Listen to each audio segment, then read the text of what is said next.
शिंदे आणि फडणवीस यांच्यातल्या कथित शह-काटशहाच्या राजकारणाचा दुसरा अंक आता पाहायला मिळतोय। एकीकडे मुख्यमंत्र्यांच्या बैठकांना अनुपस्थित राहणाऱ्या एकनाथ शिंदेंनी आता आपल्या खात्यांसह शिवसेनेच्या इतर खात्यांचा आढावा घेण्यासाठी कोऑर्डिनेशन रूम स्थापन केली आहे। नगर विकास, म्हाडा, एसआरए आणि इतर विभागांचा आढावा उपमुख्यमंत्री या कोऑर्डिनेशन रूमद्वारे घेणार आहेत। सत्ता स्थापनेपासूनच सुरू असलेली धुसफूस नंतर पालकमंत्रीपद वादापर्यंत पोहोचली।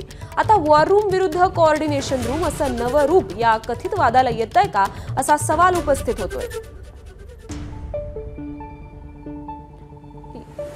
या संदर्भात अधिक चर्चा करण्यासाठी आपले प्रतिनिधी राजू सोनावणे आपल्या सोबत आहेत। राजू, मुख्यमंत्र्यांकडून वॉर रूमची स्थापना, त्यानंतर आता उपमुख्यमंत्र्यांकडून कोऑर्डिनेशन रूमची स्थापना, शिंदे फडणवीसांच्या कथित शह-काटशहाच्या राजकारणाचा हा दुसरा अंक म्हणायचा का?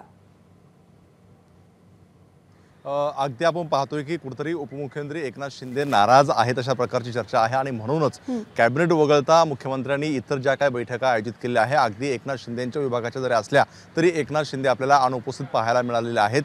2 दिवसापूर्वी महानगरपालिकांच्या ज्या आहे बैठका झाल्या, या बैठकांना जे आहे ते एकनाथ शिंदे गैरहजर होते, ते मलंगडला होते। असं असताना आता एकनाथ शिंदे जे आहे ते कोऑर्डिनेशन रूमची स्थापना करणार आहे। खरं तर मुख्यमंत्री देवेंद्र फडणवीस हे राज्याचे मुख्यमंत्री आहेत, त्यामुळे त्यांची एक वॉर रूम आहे आणि या वॉर रूममध्ये सगळ्याच विभागांचे जे काही महत्त्वाचे प्रोजेक्ट आहेत, इन्फ्रास्ट्रक्चरचे प्रोजेक्ट आहेत, त्यांचा आढावा घेतात। मात्र असं असताना आता एकनाथ शिंदे जे आहे ते आपल्या विभागांचा आढावा घेण्यासाठी कोऑर्डिनेशन रूमची स्थापना करणार आहे। आपण पाहतोय की एकनाथ शिंदेंकडे नगर विकास आहे, त्यामुळे MSRDC असेल किंवा सिडको हे महत्त्वाचे आहेत, गृहनिर्माण आहे, त्यामध्ये म्हाडा आणि एसआरए आहे, या सगळ्यामध्ये महत्त्वाचे प्रोजेक्ट आहेत। त्यामुळे या सगळ्यांचा आढावा घेण्यासाठी आता एकनाथ शिंदे कोऑर्डिनेशन रूमची स्थापना करणार आहे आणि यातूनच या सगळ्या योजना असतील, प्रकल्प असतील, यांचा आढावा घेतला जाणार आहे। सोबतच शिवसेनेच्या मंत्र्यांकडे जी खाती आहेत त्यांचा सुद्धा आढावा घेतला जाण्याची दाट शक्यता आहे। त्यामुळे मुख्यमंत्र्यांची वॉर रूम एक साईडला आणि दुसरीकडे पाहतोय आपण की उपमुख्यमंत्री एकनाथ शिंदे यांची सुद्धा जी आहे ती कोऑर्डिनेशन रूम एक साईडला पाहायला मिळते। खरं तर मुख्यमंत्र्यांनी